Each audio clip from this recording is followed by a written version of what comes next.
బాగి పిల్లల్ని చూసి ముద్దులాడుతూ ఉంటుంది. ఇక పిల్లలందరూ ఏడుస్తూ ముందుగా అంజు అయితే, "మిస్సమ్మ నీకోసం మేము ఎంత ఏడ్చామో తెలుసా? ఎంత ఎదురు చూసామో తెలుసా?" అని ప్రశ్నిస్తూ ఉంటే, "మమ్మల్నందరిని వదిలేసి ఎందుకు వెళ్ళిపోయావు మిస్సమ్మ" అని అమ్ము అంటుంది. "అంత పెద్ద తప్పు మేమేం చేశాం మిస్సమ్మ?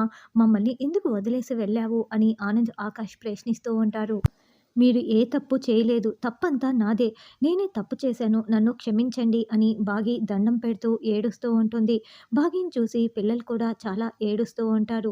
"ఇంకెప్పుడు కూడా మిమ్మల్ని వదిలి ఎక్కడికి వెళ్ళను. నా మీదొట్టు" అని బాగి తలపై ఒట్టు వేసుకొని మరీ చెప్తూ ఉంటుంది. ఇక బాగిని చూసినందుకు పిల్లలందరూ కన్నీళ్లు తుడుచుకొని చాలా సంతోషపడుతూ, "పో మిసమ్మ, నువ్వు వెళ్ళిపోయినందుకు డాడ్ చాలా కోపంగా ఉన్నాడు. నీపై మండి పడుతున్నాడు" అని అంజు అంటే, "డాడ్ కూడా మాతో పాటి గుడికి వచ్చారు మిస్సమ్మ" అని అమ్ము చెప్తుంది. "డాడ్‌ని నువ్వు ఎలా కన్విన్స్ చేస్తావో నాకు తెలీదు" అని అమ్ము అంటుంది. "నువ్వు లేవు, డాడ్ ఏమో కోపంగా ఉన్నాడు. ఆ మనోహరి ఆంటీ మమ్మల్ని ఎంత చిత్రహింసలు పెట్టిందో తెలుసా" అని ఆనంద్ అంటాడు. "ఈ 5 ఏళ్ళు మేము ఎంత నరకం చూసామో తెలుసా? నువ్వు లేని లోటు మాకు బాగా తెలుస్తోంది మిస్సమ్మ. అన్ని బాధలు పడ్డామని" ఆకాష్ అంటే, "దీనికంతటికీ కారణం నేనే. నా వల్లే మీరంతా ఇంతలా బాధపడాల్సి వచ్చింది. ఇప్పుడు నేను తిరిగి వచ్చేసాను కదా! ఇంకెక్కడికి వెళ్ళను. మీతో పాటే ఉంటాను. ఎప్పట్లాగానే మిమ్మల్ని బాగా చూసుకుంటాను" అని బాగి చెప్తుంటే, "నిన్ను చూడగానే మళ్ళీ మా అమ్మ తిరిగి వచ్చినట్లు అనిపించింది తెలుసా" అని అంజు అంటుంది. "నిన్ను మళ్ళీ ఇలా చూస్తామని అసలు అనుకోలేదు మిస్సమ్మ. నిన్ను చూస్తున్నందుకు చాలా సంతోషంగా ఉంది. కానీ డాడీ ఏమంటాడోనని భయంగా ఉంది" అని అమ్ము అంటుంది. "ఆయన సంగతి నేను చూసుకుంటాను. మీరేమీ తెలియనట్లు మీరు డాడ్ దగ్గరికి వెళ్ళండి" అని అమ్ము అంటే, "మిస్సమ్మ మళ్ళీ వస్తావు కదా! మళ్ళీ మమ్మల్ని వదిలేసి వెళ్ళవు కదా!" అని ఆనంద్, ఆకాష్ అడుగుతూ ఉంటారు. "ఒక్కసారి జీవితంలో తప్పు చేశాను. మళ్ళీ మళ్ళీ ఆ తప్పు ఎలా చేస్తాను? చెయ్యను కాక చెయ్యను. మీరు వెళ్ళండి. మీ డ్యాడీకి నేను ఎదుట పడతాను" అని బాగి చెప్పటంతో, అలాగేనంటూ పిల్లలు వెళ్తారు. "పిల్లలనైతే ఎలాగోలా కన్విన్స్ చేశావు. మరి మీ ఆయన్ని ఎలా కన్విన్స్ చేస్తావే?" అని కరుణ అడగటంతో, "అన్నిటికీ ఆ శివయ్యే ఉండగా నాకెందుకు భయం? అంతా ఆ శివయ్యే చూసుకుంటాడు" అని బాగి దండం పెడుతూ వేడుకుంటూ ఉంటుంది. అమర్, రాథోడ్ ఇద్దరూ శివలింగం పూజ దగ్గర నిలబడి ఉంటే అప్పుడే పిల్లలు వచ్చి రాథోడ్ పక్కన నిలబడి ఉంటారు. మెల్లగా అంజు, "రాథోడ్ మేము మిస్సమ్మని చూశాము" అని చెప్తూ ఉంటే, "అవును మేము కూడా చూశామని" పిల్లలు చెప్తారు. "నేను కూడా చూశానని" రాథోడ్ అంటాడు. "అంటే ఈరోజే చూశావా? లేకుంటే ఎప్పుడు చూశావని" అమ్ము అంటుంది. "నేను మొన్ననే చూశానని" రాథోడ్ చెప్తాడు. "మరి మాకెందుకు చెప్పలేదు" అని పిల్లలు మెల్లగా ప్రశ్నిస్తూ ఉంటే, "మిస్సమ్మ చెప్పొద్దని చెప్పింది. తనే కనపడతానని చెప్పింది. ఇప్పుడు మీకు కనిపించింది కదా!" అని రాథోడ్ అంటే, "డాడ్ మాత్రమే చూడలేదనమాట" అని ఆకాష్ అంటాడు.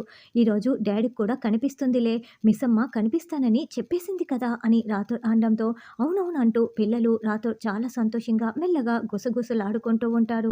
అమర్ దగ్గర ఉండి శివలింగానికి అభిషేకం చేస్తూ ఉంటారు.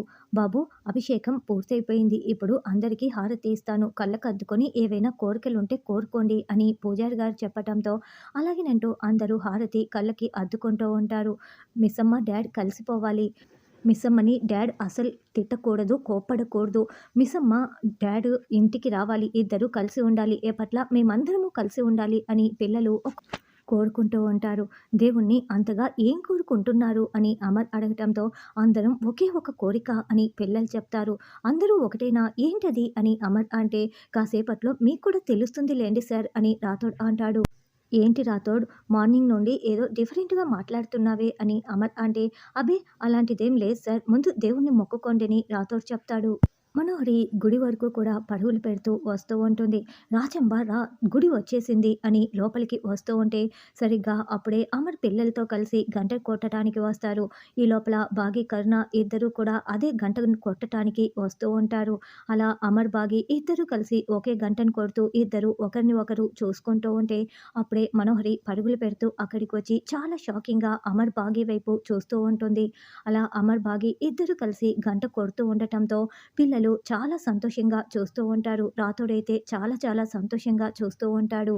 ఆశ్రమంలో బుజ్జమ్మ అమ్మ అమ్మ అని కేకలు పెడుతూ పిలుస్తూ ఉంటుంది.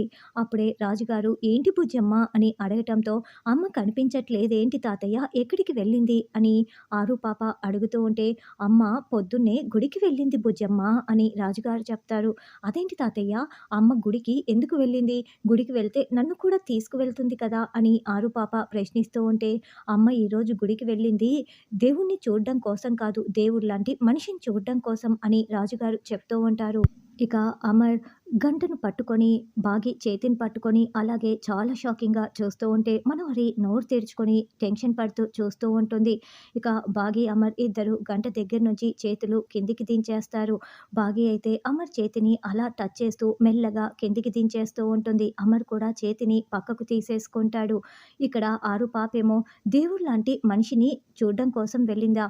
ఎవరు తాతయ్య వాళ్ళు అని పాప ప్రశ్నిస్తూ ఉంటుంది. సీతమ్మ వారు వనవాసం పూర్తి అయిపోయిన తర్వాత ఎక్కడికి వెళ్ళింది అని రాజుగారు అంటే రాముడి దగ్గరికి వెళ్ళిందని ఆరు పాప చెప్తుంది.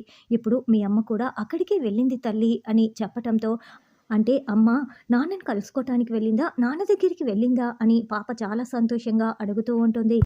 చెప్పు తాతయ్య డాడీని కలవటానికి వెళ్ళిందా తాతయ్య? అయితే మేము ఇక అందరం కలిసే ఉంటామా? నేను అమ్మ డాడీ దగ్గరికి వెళ్ళిపోయి అంతా కలిసుంటామా? చెప్పు తాతయ్య, చెప్పు తాతయ్య అని అడుగుతూ ఉంటే అలా జరగాలని దేవుణ్ణి వేడుకో అమ్మా అని రాజుగారు చెప్తారు. ఆ శివయ్యని ఏం వేడుకున్నా కోరికలు తీరుస్తారని చెప్తారు కదా తాతయ్య. అయితే నేను అమ్మ, నాన్న అందరం కలిసి ఉండాలని కోరుకుంటాను. అదే జరుగుతుంది అని పాప చెప్తుంది. అమర్ మాట్లాడకుండా మౌనంగా బాగి వైపే చూస్తూ ఉంటే, "చెంబా నేను అనుకున్నట్లే జరిగింది. బాగి, అమర్ ఎదురు పడిపోయారు. ఇక అంతే నా సంగతి అంతే" అని టెన్షన్ పడుతూ ఉంటే, "అయితే ఇద్దరు కలిసిపోయినట్లేనా? కలిసిపోయారా?" అని చెంబ అంటుంది. దేవుడా! డాడ్ మిస్సమ్మని కోప్పడకూడదు, తిట్టకూడదు అని అంజు అనుకుంటూ ఉంటే, వీళ్ళిద్దరూ కలిసిపోవాలి అని అమ్మో! వీళ్ళిద్దరూ కలిసి ఇంటికి రావాలి అని ఆనంద్, ఆకాష్ అనుకుంటూ ఉంటారు. దేవుడా! దేవుడా! ఎట్లాంటి గొడవ జరగకుండా కలిసిపోవాలి అని కరుణ అనుకుంటూ ఉంటే, అప్పుడే అమర్ ఉన్నట్లుండి రాథోడ్ అని గట్టిగా అరుస్తూ, కార్తీ అని అరుస్తూ ఉంటాడు. సార్ అది కాదు సార్, మిస్సమ్మ ఎదురు పడితే అని రాథోడ్ అంటే, బండి తీయమని చెప్తున్నానా? పూజ అయిపోయింది. ఇక్కడ మనకేం పని లేదు అని అమర్ అంటాడు. అది కాదు సార్, ఇన్ని సంవత్సరాల తర్వాత మిస్సమ్మ ఎదురు పడితే మాట్లాడకుండా ఏంటి సార్ అని రాథోడ్ అంటాడు. ఏం మాట్లాడుతున్నావు రాథోడ్? చెప్పా పెట్టకుండా చంటి బిడ్డతో వెళ్ళిపోయింది. అలాంటి తనతో నేనేం మాట్లాడాలి అని అమర్ అరుస్తూ ఉంటాడు. అయితే అమర్ కళ్ళలో మాత్రం కన్నీళ్లు తిరుగుతూ ఉంటాయి. ఇదంతా వింటున్న మనోహరి చాలా సంతోషంగా వింటూ ఉంటుంది. ఒక్క రోజు కాదు, వారం కాదు, నెల కాదు, తను వెళ్ళిపోయి 5 సంవత్సరాలు అయిపోయింది. ఎందుకు వెళ్ళిందో తెలీదు, ఎక్కడ ఉందో తెలీదు, తన గురించి ఏ ఇన్ఫర్మేషన్ తెలీదు. నాకు ఎంత కోపంగా ఉంటుంది. చెప్పా పెట్టకుండా వెళ్ళిపోయినంతగా నేనేం తప్పు చేశాను? నా వల్ల ఏం తప్పు జరిగింది? ఈ ప్రశ్న నన్ను నేను ఎన్నిసార్లు వేసుకున్నానో నాకే తెలుసు. ఆ ప్రశ్నకి సమాధానం తెలియక నేను ఎంత బాధపడి ఉంటాను. వద్దు రాతోడు, బండి తీ వెళ్ళిపోదాం అని అమర్ కండువా విదిలించేస్తూ కోప్పడుతూ ఉంటాడు. బాగి బాధపడుతూ చూస్తూ ఉంటుంది. డాడ్, ఇన్ని రోజుల తర్వాత తిరిగి వచ్చిన మిస్సమ్మని వదిలేసి ఎలా వెళ్తాం డాడ్ అని అంజు అంటే, తను మనల్ని వదిలేసి వెళ్ళిపోయింది కదా! ఎందుకు వెళ్ళిందో, ఎక్కడికి వెళ్ళిందో అని అమర్ అరుస్తూ ఉంటే, ఎందుకు వెళ్ళిందో, ఎక్కడికి వెళ్ళిందో మిస్సమ్మని అడగండి డాడ్. మిస్సమ్మ కనిపిస్తే అడుగుతానని చెప్పారు కదా! ఇప్పుడు కనపడింది కదా, అడగండి డాడ్ అని అమ్ము అంటే, కారణం లేకుండా మిస్సమ్మ ఏ పని చేయదని మీకు తెలుసు కదా డాడ్. ఆ కారణం ఏంటో చెప్తుందని ఆనంద్ అంటే, మిస్సమ్మ ఎప్పుడూ ఏ తప్పు చేయలేదు కదా డాడ్. మమ్మల్ని బాగా కూడా చూసుకుంది కదా! ఈ ఒక్కసారికి మిస్సమ్మని క్షమించేసేయండి డాడ్ అని ఆకాష్ అంటాడు. తను మీకు కూడా చెప్పకుండా వెళ్ళిపోయింది. అలాంటి దాన్ని క్షమించమని అడుగుతున్నారా? తన కన్న బిడ్డను తీసుకుని స్వార్థంతో వెళ్ళిపోయిన దాన్ని ఏం కారణం అడగమంటారు? వెళ్ళేటప్పుడు ఒక లెటర్ రాయలేదు. వెళ్ళిన తర్వాత ఒక ఫోను చేయలేదు. మనం బ్రతికున్నామా లేదా చచ్చామా అని కూడా పట్టించుకోలేదు. అలాంటి దాన్ని ఏమని అడగమంటారు అని అమర్ ప్రశ్నిస్తూ ఉంటాడు. మీరు నాకు కొంత సమయం ఇస్తే అసలు ఏం జరిగిందో చెప్తానండి అని బాగి అంటే, అవసరం లేదు అంటూ అమర్ చేతిని అడ్డు చూపిస్తూ ఉంటాడు. మనోహరి పైశాచికంగా చాలా చాలా సంతోషంగా చూస్తూ వింటూ ఉంటుంది.